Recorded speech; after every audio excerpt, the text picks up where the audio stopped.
Imagine a city so shrouded in secrecy it could only receive mail through a fake address at a university, a place residents were discouraged from using their real names and where no one was above suspicion of being a spy.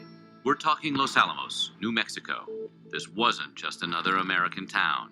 It was a military facility housing the world's most highly top secret and dangerous scientific research project, and the people living there were building an atomic bomb.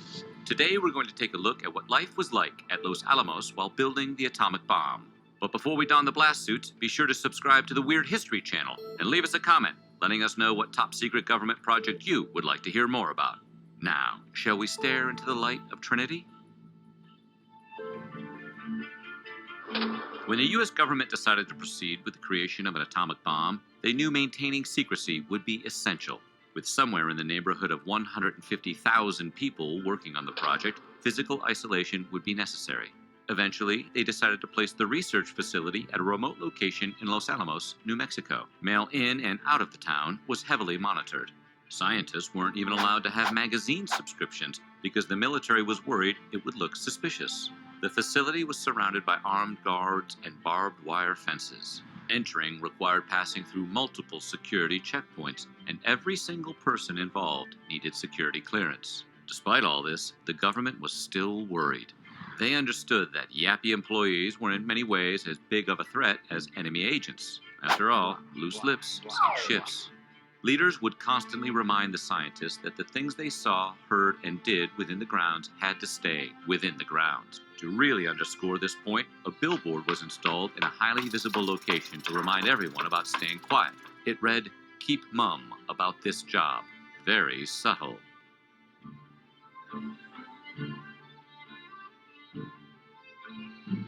When you're trying to keep a secret as big as the Manhattan Project, there's no such thing as being too security conscious. Secrecy was vigorously enforced. Scientists were forbidden from telling anyone, even their spouses, about their work, and merely leaving the area would require authorization. One measure taken to prevent scientists and employees from spreading the identities of other workers on the project was to have everyone live under an assumed name. In this way, a scientist couldn't even accidentally tell anyone else who was involved, since they didn't know who they were talking to begin with. Despite the fact that they were building an A-bomb there, Los Alamos was an ideal place to have children. Indeed, while the bomb was being developed, the city experienced its own baby boom.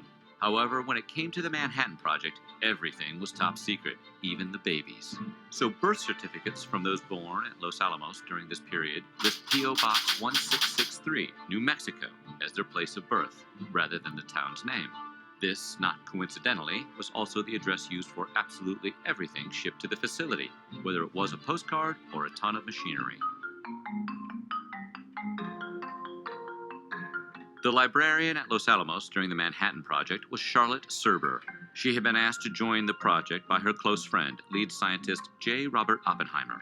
Part of her job included protecting the sensitive materials stored in the library. However, getting the scientists to observe the strict secrecy rules was no easy feat. On one of her nightly security sweeps through the library, Serber discovered some technical specs that had been left lying around. She confronted the scientist responsible, who sarcastically retorted that there was no need to worry about this particular report falling into enemy hands, because the report was all wrong. Regardless of her efforts and her connections, Serber herself eventually came under suspicion for being a communist sympathizer. In 1943, she was investigated and the army recommended firing her. Luckily for her, Oppenheimer dropped a power bomb, insisting that she could be trusted. As a result, no action was taken. Boom!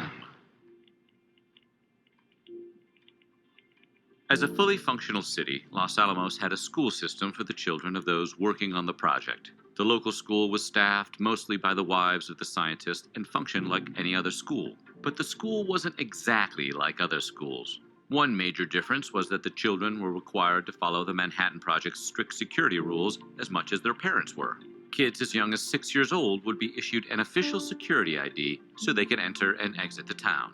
One resident recalled that the strict security protocols benefited parents. A parent who wanted to stop their kids from leaving the area only needed to take their security ID away, because without one, you couldn't leave Los Alamos under any circumstances. Oh, much like the Beach Boys song. And they'll have fun, fun, fun until their daddy took their top secret government ID away. To the people of nearby Santa Fe, the new military installation at Los Alamos was hardly a secret, and residents inevitably began to wonder what was going on at the highly guarded facility. In an effort to keep the locals in the dark, several of the scientists and civilians on the project would occasionally make efforts to spread misinformation. For example, remember librarian Charlotte Serber? Well, Charlotte and her husband, physician Robert Serber, once visited a bar in Santa Fe where they spent their time spreading the rumor that the facility was building an electric rocket. You'd probably think some local Santa Fe residents would be fascinated to get top secret details of what was going on at a heavily guarded military research facility. But not so much. Charlotte recalls asking one man what he thought was going on at the base, only to be told that he didn't care. He just wanted to dance with her.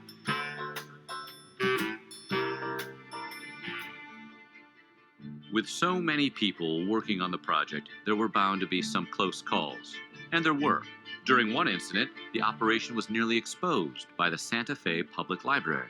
As is usual, the library kept a log of visitors who checked out books. One day, they sent a mass mailing to the names in the log, many of whom happened to be scientists at Los Alamos. This sent the military security folks into a crisis mode. They were baffled as to how the library was able to obtain so many of the project scientists' real names. Turns out, the scientists, who weren't used to living under such strict security measures, had been using their real names to check out the books. This was, of course, a major violation of security protocol, and the scientists were quickly reprimanded.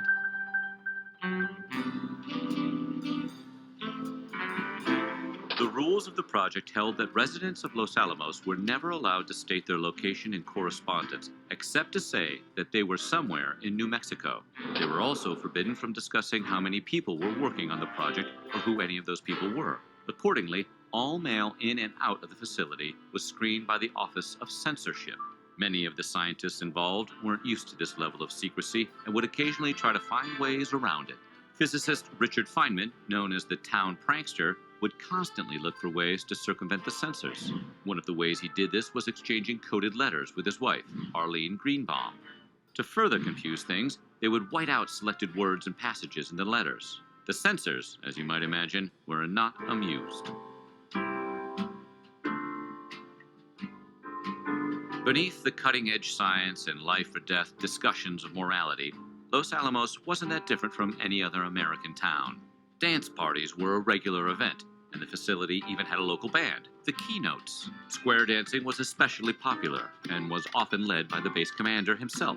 The town had its own theater where plays were performed, and even a radio station, KRSN. One resident recalls being amused that the town, which was so obsessed with secrecy, never seemed concerned that its radio station was easily receivable by those outside the perimeter. Convinced that their efforts were going to save American lives, the scientists at Los Alamos worked long hours. The stakes were high, and the pressure was equally intense. Building a secure facility in a geographically isolated location is bound to create a few complications. For example, Los Alamos, which was built on top of a plateau, was only accessible by dirt roads. This meant that when the rainy season arrived, the roads became muddy and difficult to traverse. The remote location also meant that residents didn't have many options when it came to shopping for the things they needed. One former resident recalled you couldn't buy so much as a spool of thread on the base itself. Therefore, anyone going to town for their once-a-month day off was usually burdened with a long list of purchases for the others. While the purpose of the project may have been destructive and frightening, the area surrounding Los Alamos was quite beautiful. Many of the scientists who came from disparate areas of the country were taken by the scenery. Scientist Rebecca Diven fondly recalled memories of coworkers banging on her door before breakfast to take her for a morning on the ski slopes, a hike in the mountains, or a ride on horseback. Dolores Heaton, who grew up at the facility, recalls it being surrounded by huge mountains in all directions and described it as the most beautiful setting she ever saw in her life.